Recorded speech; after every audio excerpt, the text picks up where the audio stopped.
As traffic hums along Wilshire Boulevard, bubbles rise in a quiet pond and pop with the faint smell of petroleum. This is where Los Angeles remembers it used to be wild, long before skyscrapers and freeways cut the horizon. I'm your guide, a science communicator who fell in love with bones and stories from the deep past. Today we're stepping into the city's primeval death trap, the La Brea Tar Pits, which are not tar at all. They are sticky natural asphalt that seeped up for tens of thousands of years from deep underground. Picture the late Ice Age here. Cooler, wetter hills of juniper and oak with a broad plain below. Streams crossed seasonal marshes, and herds of horses and camels drifted between tufts of grass. Mammoths shadowed the horizon, slow and immense, their silhouettes cutting across the open light. A thirsty bison steps onto a dark patch that looks like water, but hides something far more dangerous. Its hoofs meet resistance and it bellows. The more it twists, the deeper it sinks in asphalt. That is how the trap is set. Asphalt grips slowly like a patient hand, and panic finishes the job. Soon a direwolf arrives, then another, drawn by the promise of easy meat on the open plain. They leap in, snarl, struggle, and join the record, trapped while trying to eat the already trapped. This is why carnivores are abundant here, a feedback loop of hunger and fatal miscalculation.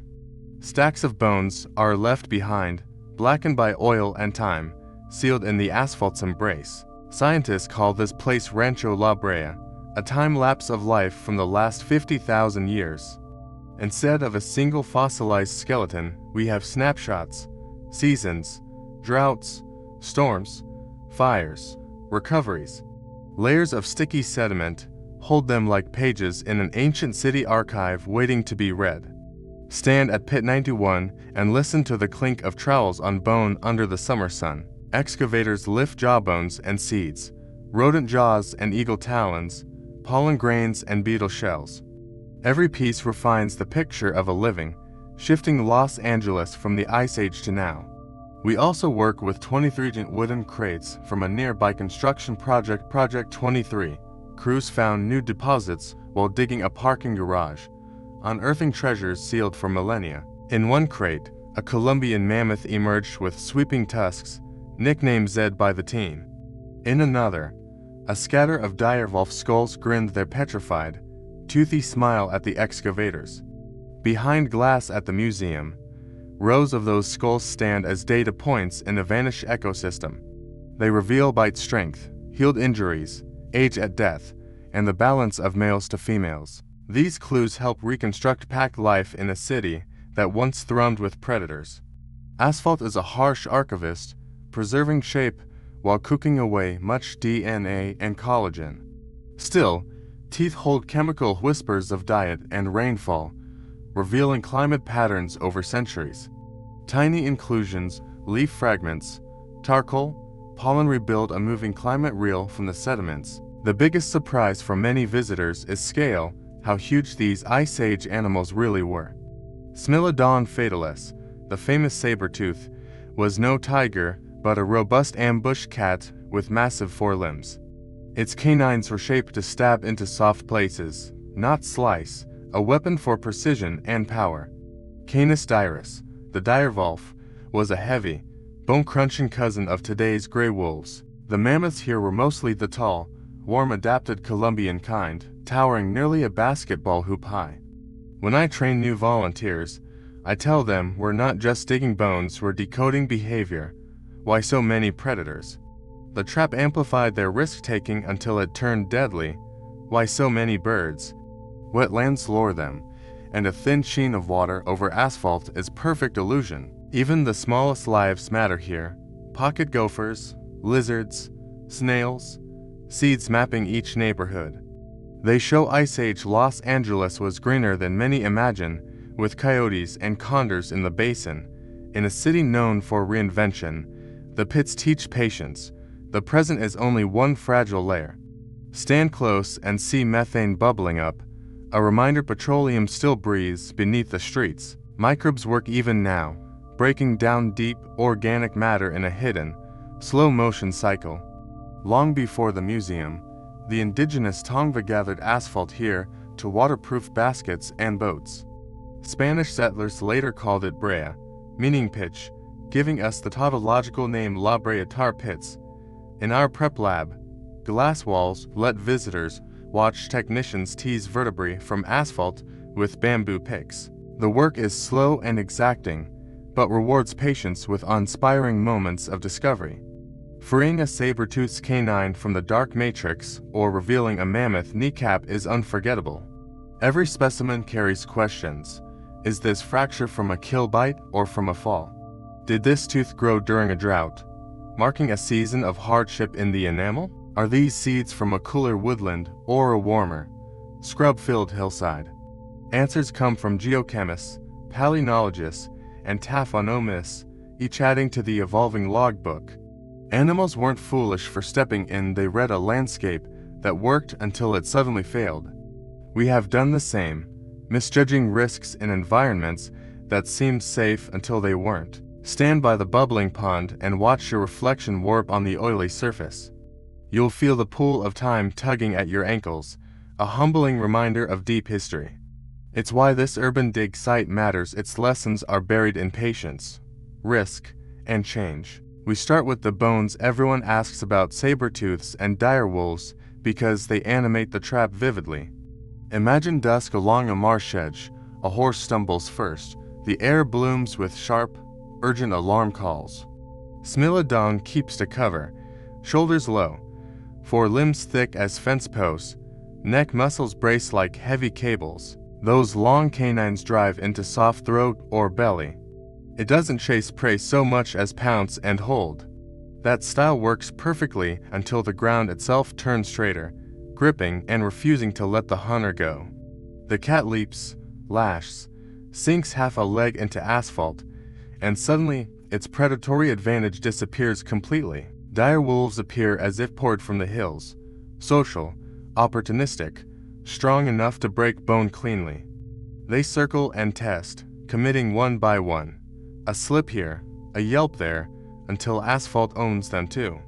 Multiply that little tragedy by seasons, drought years, and storms, and predator bones stack up in astonishing numbers. Yet the pits are far more than just a predator museum filled with famous saber-tooths and dire wolves.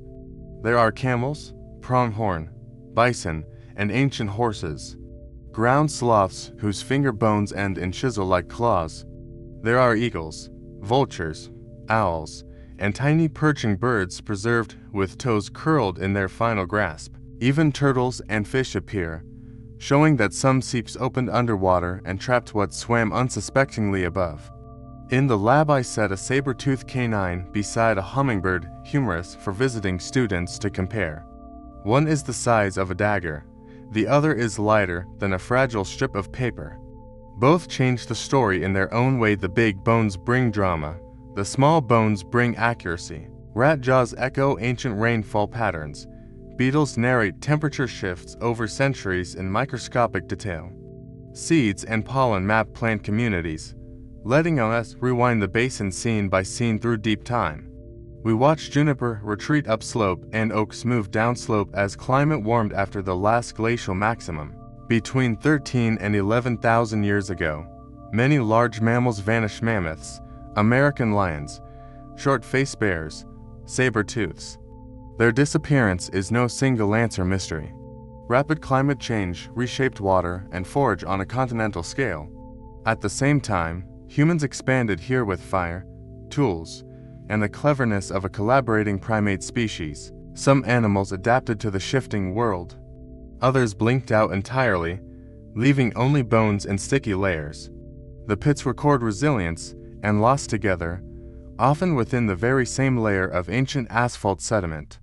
Our artist Maya once thought Ice Age scenes had to be gray, cold, and hopeless in feeling. Then she sketched in the lab, watching a preparator lift a condor's wing bone beside spring wildflower seeds. She began painting yellow asters, green willows, and sunlight bands across wet fur in her reconstructions. Her lesson became mine: if we only look for monsters, we miss the community that made monsters possible. One hot July day, a school group gathered at the fence as methane burped through the pond. I told them about an American lion foot bone with healed damage, proof of long survival after injury. That single fact changes how you see predators. It suggests rest, partial hunting success, maybe even tolerated rivals. Life here was not only violent, it was stubborn, persistent in the face of continual hazards and loss. Children pointed to urban animals, hawks over playgrounds, coyotes on trails, ants in sidewalk cracks, and saw connections. The trap's brutal efficiency produced a gentle insight. Ecosystems are held together by habits, not heroes alone. A herd drinks where it always drinks. A wolf pack answers an easy meal without hesitation. A human family passes the museum for years before finally turning into the parking lot entrance. Each habit builds a fate. The asphalt simply fossilized that truth in blackened, ancient layers of time. Behind the glass, Luis, our tooth expert, reads diet from microscopic scratches and chemical traces in enamel.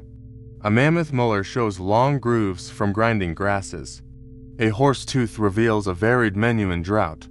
Isotope values in teeth hold fingerprints of water and plants, sorting valley foragers from hillside wanderers. Nearby, a wall of dire wolf skulls, rows of wary eyes and heavy jaws asks, "What's the cost of boldness?" Predators live by courting danger.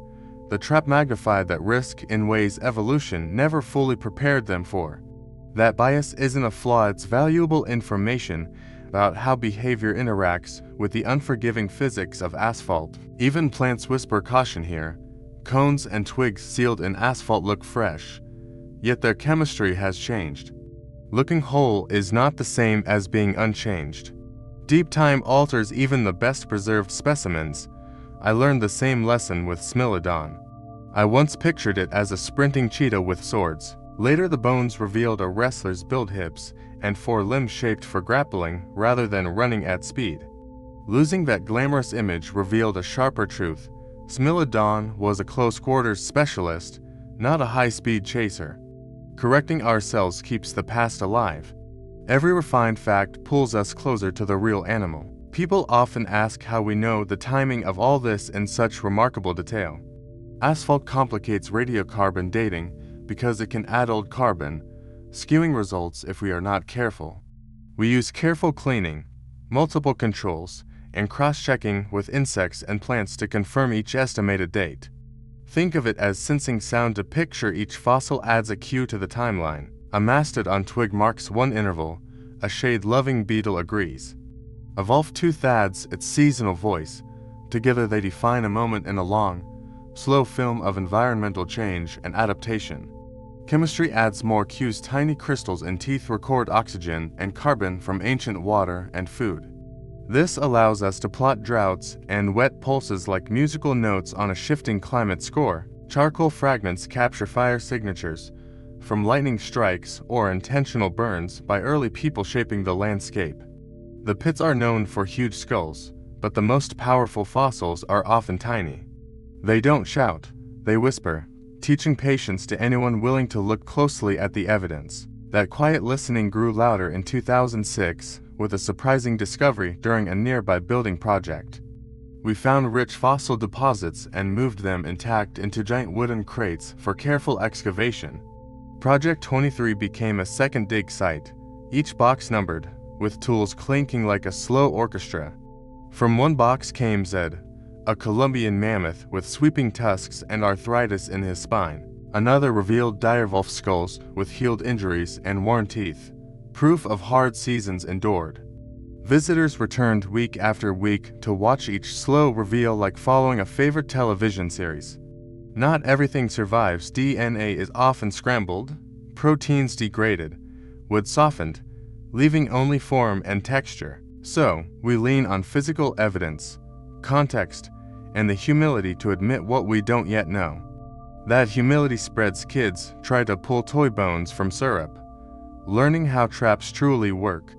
Adults come for saber-tooth selfies, but stay to peer at beetles through a microscope in wonder. They realize a city can be a living archive if you choose to read its signs. Ecologists now use Rancho La Brea as a deep-time case study for predator traps and drought cycles. The lessons aren't about blame, but about practicing attention to subtle patterns in nature and society.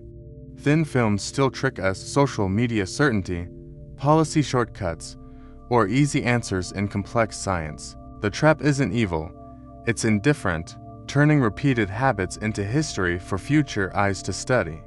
Knowing that, we choose better habits, sharing data, co-authoring with volunteers, building exhibits that admit uncertainty. My own change began watching a preparator free a hawk to bones smaller than a paper staple. Outside, a bus rumbled on Wilshire, two worlds touching, one fossil slow, one loud fast, both the same. Since then, I carry a notebook to record colors, bubbles, and curious questions from young visitors. This keeps me a better scientist because it keeps me a more attentive and humble witness. You don't need to memorize species lists to feel that invitation to observe the living world. Stand by the fence, hear methane pop, and imagine camels milling where cars now idle. Picture mammoths grazing where joggers loop the path, condors riding thermals over mirrored high-rises. The city's primeval death trap was never only a trap, it was a stage where chance met choice. We are still on that stage today, and the ground beneath us deserves careful testing. At Pit 91, patience pays, we return each year to the same few square meters for digging. One layer might hold a gopher tunnel, a leaf pocket, and a saber-toothed toe preserved together. Mr. Alvarez recalls skating past here at dusk, hearing frogs, and knowing lions once shared those nights. His lesson is simple. Wildness still threads through this city, echoing habits that once left bones. When people ask what they can do, I offer 3 lessons from our daily work here. Plant for the community you want, measure before assuming, and always leave good records for the future. Turn lawns into habitat, test the ground beneath you, and keep a notebook of weather and ways.